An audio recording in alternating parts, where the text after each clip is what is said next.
एक बहुत ही अच्छी कहानी मैं आज आपको बताने वाला हूँ जिससे आपकी सोच बिल्कुल बदल जाएगी। तो शुरू करते हैं। दोस्तों, एक गरीब परिवार का एक बेरोजगार युवक नौकरी की तलाश में किसी दूसरे शहर जाने के लिए रेलगाड़ी से सफ़र कर रहा था। घर में कभी कभार ही सब्जी बनती थी उसके, इसलिए उसने रास्ते में खाने के लिए सिर्फ रोटियां ही रखी थी।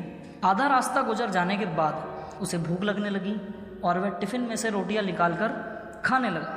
उसके खाने का तरीका कुछ अजीब था।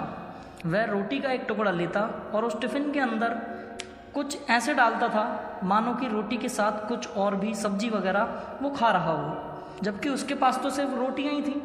अब उसकी हरकत को उसके आसपास के और दूसरे यात्री देखकर भी हैरान हो रहे थे कि यार, ये बंदा, इसकी कटोरी में कुछ नहीं है और ये कैसे रोटी खा रहा है। और वह युवक हर बार रोटी का एक टुकड़ा लेता और झूठ मूठ कर टिफ़िन में डालता और खाता। सभी सोच रहे थे कि आखिर वह युवक ऐसा क्यों कर रहा है। जब उसके टिफ़िन में कोई सब्जी या कुछ नहीं है तो वह ऐसा क्यों कर रहा है। लोग इस बात को लेकर बड़े असमंजस में फंस गए।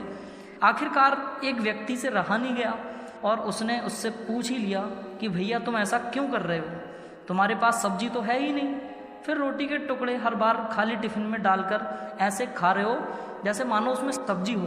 तब उस युवक ने जवाब दिया, भैया, इस खाली ढक्कन में सब्जी नहीं है, लेकिन मैं अपने मन में यह सोचकर खा रहा हूँ कि इसमें बहुत सारा अचार है, मैं अचार के साथ रोटी खा रहा हूँ, मैं अपने मन में ये सोच रहा हूँ। फिर व्यक्ति ने पूछा कि खाली ढक्कन में अचार सोचकर सूखी रोटी को खा रहे हो तो क्या तुम्हें अचार का स्वाद आ रहा है। तो जो व्यक्ति खाली रोटी खा रहा था वो कहता है, हाँ जी, बिल्कुल आ रहा था, मैं रोटी के साथ अचार सोचकर खा रहा हूँ तो मुझे अच्छा भी लग रहा है, युवक ने जवाब दिया। उसके इस बात को आसपास के यात्रियों ने भी सुना और उन्हीं में से एक व्यक्ति बोला, जब सोचना ही था तो तुम अचार की जगह मटर पनीर सोच सकते थे, कुछ और शाही व्यंजन सोच सकते थे तो तुम्हें इनका भी स्वाद मिल जाता।